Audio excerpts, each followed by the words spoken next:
हाय दोस्तों। तो आपकी स्टोरी हाई स्कूल की फिर से लाई गई है और इस बार आपकी स्टोरी ये इम्पोर्टेंट भी है। एक एक स्टोरी का सेंटेंस समझेंगे, पहले पूरी स्टोरी पढ़ लेते हैं। लिखा है, हमारी पृथ्वी कितनी सुंदर है, हरे हरे जंगल, बर्फ से ढके पर्वत और नीले सागरों की कल्पना करो। रंग बिरंगे फूलों की घाटियां, पशु पक्षी, नदियां एवं झीलों को देखकर मन प्रसन्नता से भर जाता है। प्रकृति के संपर्क में हमें अत्यधिक शांति प्राप्त होती है। चलो सबसे पहले सेंटेंस ये बनाएंगे, हमारी पृथ्वी कितनी सुंदर है। तो देखो एक बार समझ लेते हैं सेंटेंस कितनी सुंदर है ना।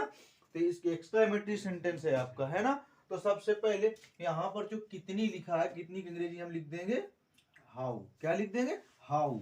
अब इसके बाद इधर चले जाएंगे, क्या मिल रहा है? सुंदर। क्या कर देंगे सुंदर की अंग्रेजी? हाउ ब्यूटीफुल, है ना। हमारी पृथ्वी की अंग्रेजी क्या होती है? Our earth. पृथ्वी की अंग्रेजी क्या लिख देंगे हम? अर्थ। बात समझ में आई? EARTH।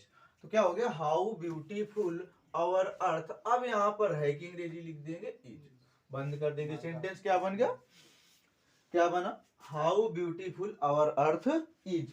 अब इसके बाद देखते हैं, हरे हरे जंगल, बर्फ से ढके पर्वत और नीले सागरों की कल्पना करो। तो यहां से सेंटेंस बना लेंगे, कल्पना करो।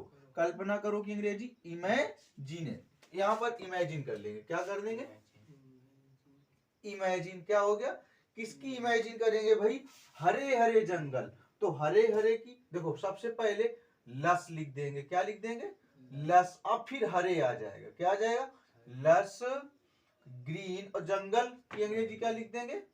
फॉरेस्ट। क्या लिख देंगे? फॉरेस्ट। इतना हो गया। फिर इसके बाद कह रहा है बर्फ से ढके पर्वत। तो यहाँ पर बर्फ की अंग्रेजी हम लिख देंगे स्नो। क्या लिख देंगे? स्नो। फिर इसके बाद ढके की अंग्रेजी क्या लिख देंगे? कैप्ड। क्या कर देंगे? Snow capped. फिर इसके बाद क्या कह रहा है? पर्वत की अंग्रेजी क्या लिख देंगे? माउंटेन्स। क्या कर देंगे? माउंटेन्स। बोलो इतना कंप्लीट हुआ।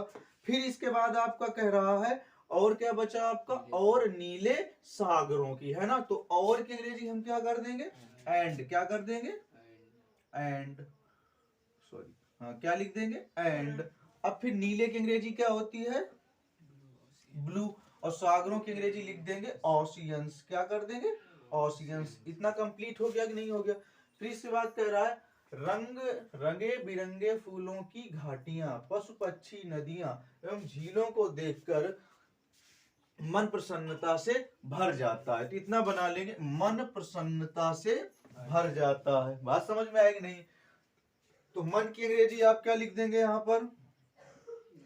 The mind. अब भर जाता है तो यहाँ पर पैसिव बना लेंगे, है ना। कैसे बना लेंगे? पैसिव में तो है कि अंग्रेजी लिख देंगे इज। अब भरना फीलिंग्स होता है, पैसिव में थर्ड फॉर्म का प्रयोग किया जाता है। तो क्या कर देंगे? फील्ड। क्या कर देंगे? फील्ड। अब किससे भरता है? प्रसन्नता से भर जाता है ना। तो फील्ड विथ जॉय। क्या लिख देंगे? Field with Joy. अब कैसे भर सॉरी किसके बाद भर जाता है? तो देखने के बाद, है ना। ये तो कह रहा है इनको सबको देखने के बाद। भाई जब तक देखेंगे नहीं तब तक ये होगा नहीं, है ना। तो यहाँ पर लिख देंगे आफ्टर। क्या लिख देंगे? आफ्टर। हो गया ना। अब फिर इसके बाद देखना, फिर जीडेंडियल फॉर्म का इस्तेमाल करेंगे, सीइंग। आफ्टर क्या क्या देखते हैं हम? हैं? भाई देखते क्या है? तो यहाँ पर आपका बचेगा, हाँ, रंग बिरंगे फूलों की घाटियां। तो लिख देंगे द वैलीज ऑफ। क्या लिखेंगे?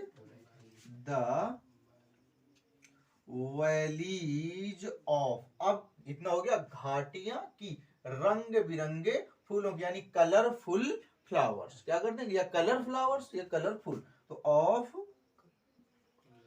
Colourful flowers. बोलो इतना कंप्लीट हो गया कि नहीं हो गया? है। तो सेंटेंस देखो, the mind is filled with joy after seeing the valleys of colourful flowers. इतना बन गया। और आगे कलरफुल फ्लावर्स के बाद क्या लिखा है? नदियां। इतना हो गया ना। सॉरी, घाटियां हो गया। पशु पक्षी। पशु की अंग्रेजी क्या होती है? कॉमा लगा के। पशु की अंग्रेजी क्या होती है? एनिमल्स। क्या लिख देंगे? एनिमल्स। फिर आगे डैश करके ऐसे थोड़ा सा। पक्षी की अंग्रेजी क्या होती है? बर्ड्स, चाहे तो आप केवल एनिमल्स ही लिख सकते हैं, इसके लिए ठीक रहेगा। एनिमल्स कम डैश करके बर्ड्स, फिर इसके बाद क्या बचेगा, नदियां, है ना, नदियों की अंग्रेजी क्या होती है, रिवर्स, है ना, तो क्या कर देंगे कॉमा करके रिवर्स, फिर इसके बाद एवं झीलों को, एंड अब झीलों की अंग्रेजी हम यहाँ पर लिख देंगे लेक्स, क्या लिख देंगे, लेक्स, LAKE, क्या कंप्लीट हो गया सेंटेंस यहाँ से, है ना। तो क्या लिखा है, the mind is filled with joy after seeing the valleys of colourful flowers, animals, birds, rivers and lakes. इतना कंप्लीट हो गया, है ना। देखो बात समझ लेना अच्छे से, क्या रहा है, कह रहा है सबसे पहले हम इतना बनाएंगे, क्या बनाएंगे, इतना, है ना। मन प्रसन्नता से भर जाता है, तो मन की अंग्रेजी द माइंड, अब भर जाता है भाई मैंने बताया पैसिव में बनाएंगे, है ना। तो है, फिर है की अंग्रेजी क्या लिखा गया, इज।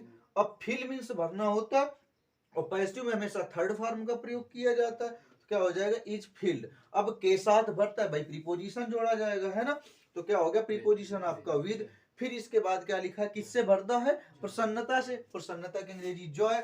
अब इनको, इन सारी चीजों किसको किसको देखने के बाद मन प्रसन्नता से भर जाता है, रंगे बिरंगे फूलों की घाटियां, पशु पक्षी, नदियां एवं झीलों को देखकर, है ना, ये सारी चीजों को देखने के बाद, है ना, इसलिए यहाँ पर क्या लगाया गया, आफ्टर, है ना। फिर इसके बाद जीरेंडियल फॉर्म क्या आ गया, सीन। अब क्या देखते हैं हम, the valleys of colourful flowers, तो यहाँ पर हो गया ना भाई, घाटियों की अंग्रेजी वैलीज हो गया, है ना। अब काकी के अंग्रेजी ऑफ हो गया, रंगे बिरंगे यानी कलरफुल, रंगे बिरंगों की अंग्रेजी क्या होती है, कलरफुल लिखा है। और फिर इसके बाद क्या कह रहा है आप, फूलों, फूलों की अंग्रेजी क्या हो गया आपका, फ्लावर्स, इतना कंप्लीट हो गया।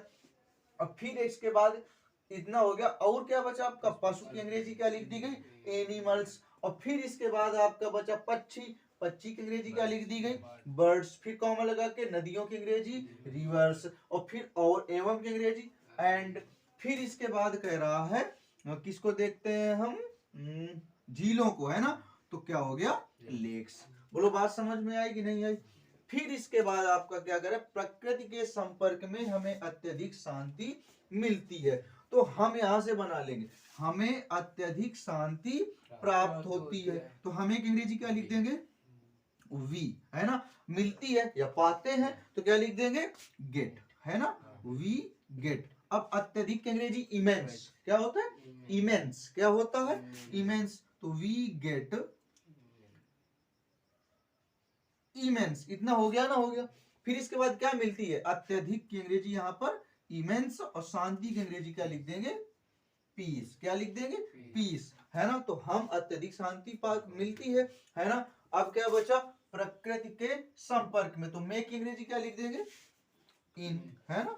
अब संपर्क की अंग्रेजी इन द कॉन्टेक्ट, क्या लिख देंगे, कॉन्टेक्ट ऑफ, प्रकृति की अंग्रेजी लिख देंगे यहाँ पर नेचर, क्या लिख देंगे, नेचर। तो सेंटेंस आपका बन गया, we get immense peace in the contact of nature. बोलो कंप्लीट हो गया कि नहीं हो गया, है बात समझ में आई। ऊपर से फिर इससे एक बार समझ लें भाई, हमारी पृथ्वी कितनी सुंदर है, तो कितनी की अंग्रेजी, हाउ, सुंदर की अंग्रेजी ब्यूटीफुल, और हमारी की अंग्रेजी आवर, है ना, पृथ्वी की अंग्रेजी अर्थ, और लास्ट में है की अंग्रेजी इज। एक्सक्लेमेशन में हमेशा, सॉरी, जो एक्सक्लेमेटरी सेंटेंस होते हैं उसमें हमेशा हेल्पिंग वर्ब आपकी लास्ट में ही आती है ना। फिर इसके बाद कह रहा है, हरे हरे जंगल, बर्फ से ढके पर्वत और नीले सागरों की कल्पना करो, तो यहां से बना लिएगा वर्ब उठा के, है ना, वर्ब उठा के बना, इंपरेटिव बना रहे, कल्पना करो, मुझे एक गिलास पानी लाओ, यहाँ मत खड़े हो, है ना, यह करो, डू इट, है ना, वर्ब से चालू हो रहा है, इंपरेटिव सेंटेंस बन रहा है, नहीं बन रहा। तो क्या बन रहा है आपका, इमेजिन लस green forest, snow capped mountains and blue oceans. फिर इसके बाद ये तो आपका हो गया ना, जिसे लिखा था कि रंगे बिरंगे फूलों की घाटियां, पशु पक्षियां एवं झीलों को देखकर मन प्रसन्नता से भर जाता है, तो the mind is filled with the Joy after seeing the valleys of colour full flowers, come animals, come birds और रिवर्स एंड लेक्स। फिर इसके बाद लिखा है, हमें अत्यधिक शांति प्राप्त होती है, या प्रकृति के संपर्क में हमें अत्यधिक शांति प्राप्त होती है, we get immense peace in the contact of nature. धन्यवाद दोस्तों, आपकी स्टोरी इस बार से कंप्लीट हो गई है। वीडियो को अधिक से अधिक शेयर करते रहिए ताकि जो हाई स्कूल के आने वाले विद्यार्थी हैं उनकी मदद करी जा सके। और जितना अधिक हो सके आप लोगों से उतना वीडियो को वॉच जरूर करते रहिए। यदि वीडियो पे या चैनल पे नए हैं तो चैनल को सब्सक्राइब करते रहिए।